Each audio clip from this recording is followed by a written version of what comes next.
Halo Bestinya kata Ani. Besti, kabar Amar Zoni yang mengalami kaki kebas diduga lantaran ruang sel yang sempit hingga diduga membuatnya tak bisa memiliki ruang luas bergerak. Memang cukup membuat sang kekasih Camelia begitu sedih. Sambil menahan tangisnya, Camelia melalui video yang beredar di sosial media mengaku tak hanya sedih karena kondisi Amar yang ia ketahui melalui John Matias, kuasa hukum Amar, tapi juga lantaran saat menelpon Amar diduga membohonginya Besti karena mengatakan kalau kondisinya baik-baik aja. Terlebih Camelia pun mengaku ia telah melakukan banyak upaya termasuk surat yang akan dikirimkan ke presiden yang siap dikirim sebagai upaya untuk menolong Amar Zoni. Bohongnya Amar Zoni biar sang kekasih gak sedih nih Besti. Ya, Camelia yang berkali-kali dalam video tersebut mengaku sudah bingung ini pun bahkan juga mengaku perihal meminta bantuan Hotman Paris. Ia menyebut uangnya tidak cukup Besti. Terlebih yang turun nantinya adalah tim Hotman, bukan Hotmannya langsung. Bahas iya, makanya tadi aku sedih karena ruangannya sempit banget buat tidur. Udah gitu dikasih keluar tuh cuma sejam sampai 2 jam, sedih banget kan. Dan kemarin ditanya sama aku tuh baik-baik aja gitu. Jadi aku pas dengar tadi, aku lihatnya dari TikTok lagi, aku langsung nangis pas dengar dia percakapan sama Om Jun. Aku langsung sedih banget. Kenapa sih, kok dia nggak ngomong kemarin kenal sama telepon aku hari Jumat sama Om Jun itu dia nggak ngomong sama aku gitu. Udah sedih banget. Makanya aku juga bingung yang mau nolongin Bang Amar tuh dengan cara apa lagi. Nah, semua jalan sudah aku tempuh. Yang maksudnya gini, jalan satu-satunya yang bisa mindahin Bang Amar itu cuma menteri sama di TikToknya pengacaranya Bang Amar, John Matias, menteri sama Dirjen Pas, dan mereka tuh sudah bersurat juga gitu. Cuman aku juga bingung harus kemana lagi. Aku juga bingung banget sebenarnya. Yang orang-orang bilang mau bantu lah, dari mana lah, nggak ada gitu. Bingung juga aku. Dokter kemananya aku? Dok, bebasin Bang Amar. Ya aku juga lagi berusaha bebasinnya gimana, aku bingung. Bebasinnya tuh gimana ke Hotman Paris dok? Nggak bisa, aku nggak cukup uangnya buat bayar Hotman Paris. Tadi informasi sedikit yang bomsel. John Matias nama pengacaranya. Nanti bener dok, saya kecil. Iya bener, dia tuh sambil mau apa katanya lumpuh kata kakinya. Udah besok aku udah bersurat ke presiden. Besok nih baru mau dikirim ke presiden, ke Polri, ke menteri, semuanya lah. Udah aku nih suratnya ada tuh, udah ditandatangani juga sama adik karena bukan aku nggak berhak. Adik sama ibu Titi udah sehat nih badannya, udah belum nih, masih pucat banget kan. Biar bantunya gimana, nggak ngerti lewat jalur. Aku juga sedih kelihatan. Ya lewat jalur langit aja bisa nutup tuh, benar. Jangan berandal juga sama manusia. Kita kan berusaha sama manusia, cuman aku nggak yang, aku juga bingung kemana udah kesana kalau sakit. Thank you ya gitu loh. Jadi aku juga bingung kayak tinggal dia ini dia gitu. Ya udah, yang satu-satu kata kamu lewat jalur langit. Aku sih belum sempat tanya berapa bayarnya, cuma pada saat asistennya udah telepon aku. Jadi tapi jangan nyalain Bang Hotmannya, karena Bang Hotman itu bantu cuma bagi orang-orang yang kasusnya itu kayak pembunuhan, tentang darah. Kalau Bang Amar kan tentang narkoba, jadi bayar itu pun juga bukan Bang Hotman yang turun, tapi anak buahnya Bang Indra yang turun gitu. Minta tolong Raffi udah. Bukan gak ada. Kalau masalah sidang aku pede, orang apa nggak salah kok. Pede kok. Kita juga udah megang kunci saksi-saksi kok. Jadinya insya Allah kalau emang tidak bermain ya, aku ya kalau di hukum Indonesia tidak bermain, aku yakin Bang Amar bisa lepas dari hukumannya ini, karena emang nggak benar semuanya gitu. Tapi kalau untuk Bang Amar pindahin, aku nggak ngerti nih. Yang pertama tuh dipindahin dulu. Ya Besti, seperti diketahui Amar Zoni yang dipindah ke Nusa Kambangan memang sebelumnya begitu ramai. Terlebih dalam wawancara bersama awak media beberapa waktu lalu, Kepala Subdirektorat Kerjasama Dirjen Pas Rika Aprianti memang menerangkan perihal pemindahan Amar Zoni dan kawan-kawan ke Lapas Super Maksimum Nusa Kambangan lantaran masuk kategori high risk, di mana di sana Amar Zoni CS akan ditempatkan di one man one cell dan hanya diberikan 1 jam untuk menghirup udara luar, meskipun hak lain seperti makan dan pembinaan kepribadian tetap diberikan dengan harapan bisa membuat Amar Zoni CS bisa kembali sadar. Di sisi lain, ramainya perihal rencana kunjungan Raffi Ahmad ke Nusa Kambangan yang sebelumnya dikatakan Raffi dalam waktu dekat. Disebut Camelia ia belum mengetahui hal tersebut lantaran belum ada yang menghubunginya. Kesedihan Camelia pun memang terlihat banget Besti, apalagi ketika warganet menanyakan perihal keromantisan Amar yang diakui oleh Camelia. Terlebih dalam kesempatan komunikasi dengan Amar terlihat begitu khawatir kepada Camelia dan memesankan agar tidak menerima telepon dari nomor yang gak dikenal dan memastikan kepada Camelia bahwa ia akan pulang. Karena kita masih tetap berharap ya, dengan pengamanan dan pembinaan tingkat super maksimum, kita harapkan warga binaan termasuk dalam hal ini Amar Zoni dapat berubah perilakunya, dan saatnya nanti kembali ke masyarakat memang sudah sangat menyadari dan tidak lagi mengulangi kesalahannya. Nah, super maksimum ini itu yang tujuannya kita. Demikian. Berarti alasan terpaling kuat memang karena adanya pemedaran di jalan batas itu ya? Sekarang ini berproses ya, sudah ada dugaan seperti begitu. Kalau pastinya kan nanti di ranah penegak hukum ya. Pada saat ini beberapa hal memang sudah memenuhi kategori untuk kita masukkan sebagai kategori high risk. Sekian. High risk ini Amarzoni dan teman-teman, Amarzoni TS ditempatkan di one man one cell. Super maksimum security sama dengan warga binaan high risk lain yang sudah lebih dari 1.500 kami pindahkan selama kepemimpinan Bapak Menteri Imigrasi dan Pemasyarakatan Bapak Agus Andrianto, itu lebih dari 1.500. Treatmentnya sama, mereka ditempatkan di one man one cell ya. Di sana kegiatan dilakukan hanya di dalam sel. Dalam satu hari dikeluarkan dalam satu hari diberikan 1 jam untuk berangin-angin, tapi tetap kita berikan pembinaan kepribadian.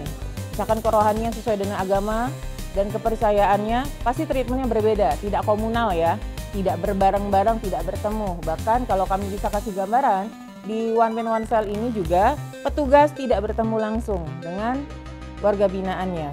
Ya, kunjungan pun dilakukan dengan CCTV dan juga pengawasannya juga melalui CCTV. Pemberian hak tetap, pemberian makan tetap diberikan sesuai dengan peraturan. Kemarin ada telepon kamu nggak ada, kemarin cuma telepon ke Om John, bukan telepon ke aku, nggak bisa. Tapi Ahmad benar bantu, nggak tahu, belum ada hubungan sama aku. Kenapa kaki Ahmad udah kebas? Karena dia kelipet mulu kan, kelipet. Ya Allah, barangnya sudah hampir semua, salah 1 jam tuh, jam ada 2 di tempat aku jam. Apanya lihat di mana, lihat di postingannya Om John, pengacaranya Bang Ahmad tuh baru diwawancara terus direkam sama Om John. Ahmad bener bantu nggak tahu dok, tapi Bang Ahmad pernah ketemu sama anak kandungnya nggak sebanyak di penjara? Enggak. Ya, jadi Om John juga udah bersurat kepada hakim untuk Bang Ahmad dipindahin, ya kan? Tapi tetap keputusan itu ada di Menteri dan Pak Dirjen. Pasti kalau mau protes ke Pak Dirjen dikasih selimut nggak? Dikasih kayaknya selimut, aku juga nggak sempat nanya-nanya karena kemarin pas telepon tuh buru-buru dan aku nanya, ya Allah yang kamu gimana kabarnya? Udah stop, jangan bicara, aku yang bicara. Gitu, dibalas banyak pesanan sama aku. Mama orangnya romantis dok, orangnya tipe setia. Iya emang romantis banget, dia banget. Terus orangnya penyayang banget. Mama pesannya gitu, jangan ada terima telepon dari siapa aja yang nomornya nggak kenal, itu pasti dari orang-orang Cipinang, karena kan Mama sering telepon aku kan lewat wartel, takutnya mereka nyimpen nomor aku lah segala macam gitu, takut dimanfaatin. Emang benar sih, banyak banget sebelumnya. Udah lupain teman-teman aku yang di Cipinang, tutup, terus jangan kemana-mana, jangan keluyuran dulu, jangan pergi-pergi dulu gitu. Udah kamu antar jemput Rumi sekolah dulu aja sementara, aku pasti pulang kok, yang kamu bertahan ya gitu. Gitu. Aku sekarang belum bisa besuk, kamu tuh jangan nanya dong, nanya ke dokter, cukup tanyain sewajarnya aja. Iya betul, itu bisa telepon dok, nggak bisa kalau nggak didaftarin, harus didaftarin. Kalau itu telepon tuh kena PH Om John, jadi aku lagi lihat Om John. Maka Bang Amar dijebak nggak? Kalau aku tahu cerita sesungguhnya, dan aku sampai saat ini ngebela Bang Amar, berarti menurut kamu Bang Amar benar apa salah? Gitu. Nanti di itu aja, di pengadilan aja kita buktiin. Ya aku sampai nangis, ya aku juga langsung nangis, dan Om John gak cerita ke aku. Pas kita lagi nelfon bertiga, setelah lagi ngobrol gitu baru nyambungin ke aku. Makanya aku kemarin kan ngabarin kalian kan, bilangnya Bang Amar tuh baik-baik aja kan. Bang Amar baik kok karena dari suaranya, tapi ternyata aku sampai langsung forward ke Om John kok Bang Amar kayak gini? Ya dokter nggak boleh sama Bang Amar, kasih tahu dokter, kata dia gitu kan. Sering banget telepon kayaknya.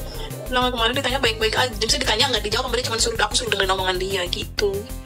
Sedih banget. Meyakini Amarzoni tak lagi menggunakan narkoba setelah Januari bukanlah tanpa alasan. Dalam video yang beredar di sosial media, Camelia pun menyebut ia telah meminta Amar untuk jaga pergaulannya di rutan, hingga memfasilitasinya nonton Netflix biar nggak macam-macam. Terlebih ibadah Amarzoni pun disebut Camelia makin membaik dengan aktif di lingkungan masjid rutan. Tak peduli disebut bucin, Camelia diduga menyemprot netizen saat ia diduga melakukan siaran langsung berlangsung. Dan ada warganet yang menyebutnya bucin. Menurut Camelia, yang penting gak bucin sama laki orang. Dari bulan Januari kasus itu, Bang Amar tuh udah bener-bener gak pakai, bersih sama aku, bener-bener bersih. Karena kenapa Januari itu mungkin dia masih bergaul sama teman-temannya itu, karena aku kan baru kenal sama Amar Agustus, September, Oktober, November, Desember, Januari. Waktu yang masih sebentar buat aku masuk ke dalam di kehidupan Bang Amar, jadi belum ngerti banget mau ini gimana. Nah setelah Januari itu aku bisa jamin 1000% Bang Amar udah jauh lebih berubah. Bahkan dia sampai nulis di mana? Di apa namanya, di WhatsApp kan ke aku, kenapa aku udah nurutin kamu. Semenjak itu Bang Amar tuh sama aku nggak boleh nongkrong sama teman-temannya, harus di kamar terus.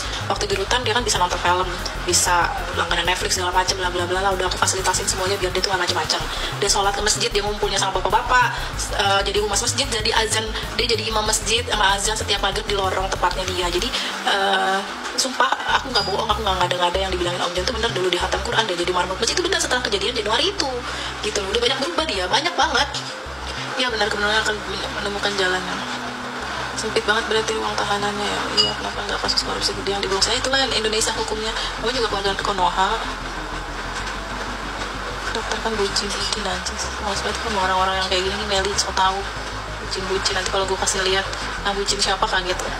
Lagi juga kalau aku bucin sama Amar, bukan bucin sama laki orang, sama pacar sendiri bucin ya wajar lah. Daripada bucin sama suami orang, pilih mana lo.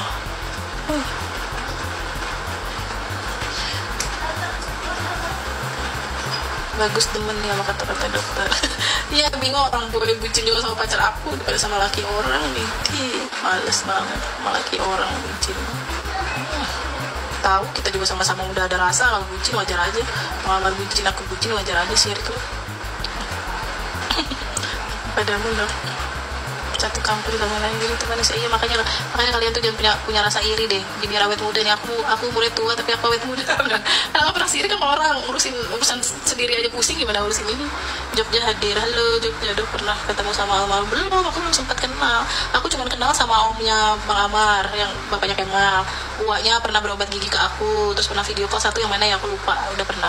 Tak hanya meyakini Amar Zoni sudah tak lagi menggunakan narkoba pasca bulan Januari, Camelia pun dalam video yang beredar di sosial media menduga perpindahan Amar Zoni adalah adanya oknum yang meminta Amar Zoni dipindahkan. Terlebih pasca dipindahkan, Camelia pun khawatir dengan mental sang pacar Besti. Sementara itu, bicara perihal kasus Amar Zoni sendiri yang cukup banyak menyita perhatian, pasca dipindahkannya ia ke Nusa Kambangan, diduga membuat Firdaus Owiwobo melihat kasus Amar Zoni bukanlah kasus yang normal. Hingga ia pun bahkan menyampaikan bahwa akan mengirim surat kepada Dirjen PAS dan Menteri Hukum dan HAM. Terlebih menurutnya Amar Zoni juga pernah mengharumkan nama bangsa melalui prestasinya di silat. Hingga Firdaus pun meminta untuk tidak melihat Amar dari sisi kesalahan yang pernah dibuatnya aja, tapi juga dari sisi lainnya. Bang Amar dipindahin, ya kan? Tapi tetap keputusan itu ada di Menteri dan Pak Dirjen PAS. Jadi kalau mau protes ke Pak Dirjen dikasih selim, enggak dikasih kayaknya selimut. Aku juga nggak sempat nanya-nanya karena kemarin pas telepon tuh buru-buru dan aku nanya, ya Allah yang kamu gimana kabarnya, udah stop jangan bicara, aku yang bicara gitu. Dibalas banyak pesanan sama aku. Itu acara Ruby kemarin lancar, aku belum spill videonya karena aku sakit sepanjang di studio itu. Aku demam tinggi banget parah, 38 pas aku ngukur sampai rumah 38,5, terus badanku linu-linu, jadi aku sempat tidur pas Rumi manggung ya aku ngeliat karena acaranya lama banget. Mama orangnya romantis dok, orangnya tipe setia. Iya emang romantis banget, dia banget. Terus orangnya penyayang banget. Mama pesannya gitu, jangan ada terima telepon dari siapa aja yang nomornya nggak kenal, itu pasti dari orang-orang Cipinang. Karena kan Mama sering telepon aku kan lewat wartel, takutnya mereka nyimpen nomor aku lah segala macam gitu, takut dimanfaatin. Emang benar sih, banyak banget sebelumnya. Udah lupain teman-teman aku yang di Cipinang, tutup. Terus jangan kemana-mana, jangan keluyuran dulu, jangan pergi-pergi dulu gitu. Udah kamu antar jemput Rumi sekolah dulu aja sementara, aku pasti pulang kok, yang kamu bertahan ya gitu. Gitu. Aku sekarang belum bisa kesel, kamu tuh jangan nanya dong, nanya ke dokter, cukup tanyain sewajarnya aja. Iya betul, itu bisa telepon dong, nggak bisa kalau nggak didaftarin, harus didaftarin. Kalau itu telepon tuh karena PH Om Jon, jadi aku lagi lihat Om Jon. Oh Bang Amar dijebak nggak? Oh kalau aku tahu cerita sesungguhnya, dan aku sampai saat ini ngebela Bang Amar, berarti menurut kamu Bang Amar benar apa salah? Gitu. Nanti di itu aja, di pengadilan aja kita buktiin. Ya aku sampai nangis, aku juga langsung nangis, dan Om Jon gak cerita ke aku. Pas kita lagi nelfon bertiga setelah lagi ngobrol gitu baru nyambungin ke aku. Makanya aku kemarin kan ngabarin kalian kan, bilangnya Bang Amar tuh baik-baik aja kan. Bang Amar baik kok karena dari suaranya, tapi ternyata Aku sampai langsung forward ke Om John, kok Bang Amar kayak gini? Ya dokter nggak boleh, sama Bang Amar kasih tahu dokter, kata kayak gitu kan.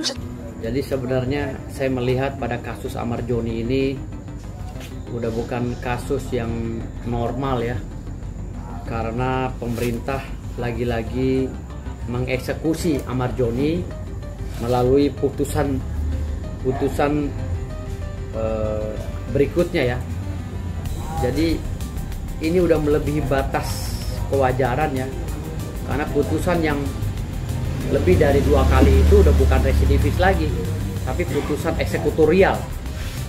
Jadi putusan eksekutorial ini berlaku untuk pelaku kejahatan yang maksimal, yang hukumannya diancam hukuman mati atau yang divonis 20 tahun. Ini putusan eksekutorial namanya. Jadi kalau sudah 2 kali jadi residivis, lalu ketiga kalinya, apalagi keempat kalinya, ini pemerintah udah harus menentukan orang ini sudah layak untuk dihukum kembali atau diberikan sanksi administratif atau sanksi sosial. Nah, untuk Amar Joni ini saya lihat ini orang pasalnya lagi-lagi pasal pengguna ya. Yang terakhir katanya itu Amar Joni berkumpul dengan kawan-kawannya, lalu di situ ada selinting ganja ya, masuk ke dalam ruangan itu, yang dengan entengnya Kalapas bilang itu kelalaian daripada anak buahnya. Kalau 1 linting kelalaian, lantas 5 kilo kelalaian bukan? Kalau berkilo-kilo, berton-ton kelalaian apa bukan? Kalau hal-hal kelalaian ini dibiarkan, maka akan ada kesempatan bagi pelaku kejahatan untuk mengulangi kejahatannya. Katakanlah Amar Joni ini pelaku kejahatan, lantas siapa yang memberi celah untuk melakukan kejahatan? Kok bisa lapas seketat itu bisa masuk ganja selinting? Kita udah nggak usah tutup mata lah di Indonesia ini. Kenapa saya selalu nyindir-nyindir masalah hukum ya kan? Pak Prabowo selalu saya sindir, Pak, hukumnya ini udah lecet kita. Pak Prabowo itu segitu banyaknya euforia ya dalam berbangga hati karena membanggakan kabinetnya. Tapi saya belum pernah melihat kabinet Pak Prabowo itu serius untuk menegakkan hukum, itu aja. Tapi untuk membuat program, saya lihat Pak Prabowo banyak sekali. Program-programnya banyak, ya kan? Tetapi untuk menegakkan hukum nggak ada keseriusan. Bayangkan ya, ini sebagian kecil ya pengakuan dari seorang karyawan atau pejabat Menteri Hukum ya, Kementerian Hukum dan HAM, yang mengatakan bahwa mungkin ganja itu masuk karena kelalaian anak buah saya. Kok bisa masuk gitu loh? Lantas di dalam itu berarti banyak sekali kegiatan transaksional terkait dengan narkotika, nafsa ya, gitu. Yang kita tidak ketahui karena itu tertutup sekali. Nah, kasus Amar Joni ini membuka tabir bagaimana buruknya ya penanganan narapidana di dalam di dalam lembaga pemasyarakatan. Nah, buruknya ini harus diperbaiki, bukan kita menyalahkan anak bangsa ya seperti Amar Joni yang menggunakan nafsa itu tadi ya. Lalu kita hukum, itu bukan solusi, tapi perbaiki mekanismenya. Gitu. Makanya saya bilang tadi di sini, kalau sudah berkali-kali Amar Joni ini disidang lagi, diputus lagi, disidang lagi, diputus lagi, negara ini jolim. Negara telah melakukan kriminalisasi terhadap anak bangsa. Apalagi Amar Joni ini telah menyumbangkan 1 medali emas waktu saat Pak Prabowo menjadi Ketua Dewan Pembina Pencaksilat Indonesia.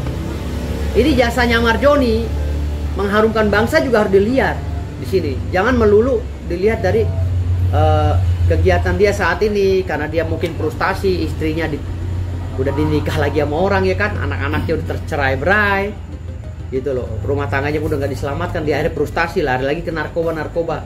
Andaikan saja lapas itu tidak memberi ruang untuk peredaran narkotika ya, mungkin Amar Joni lain juga tidak akan terpengaruh gitu loh. Pasti mereka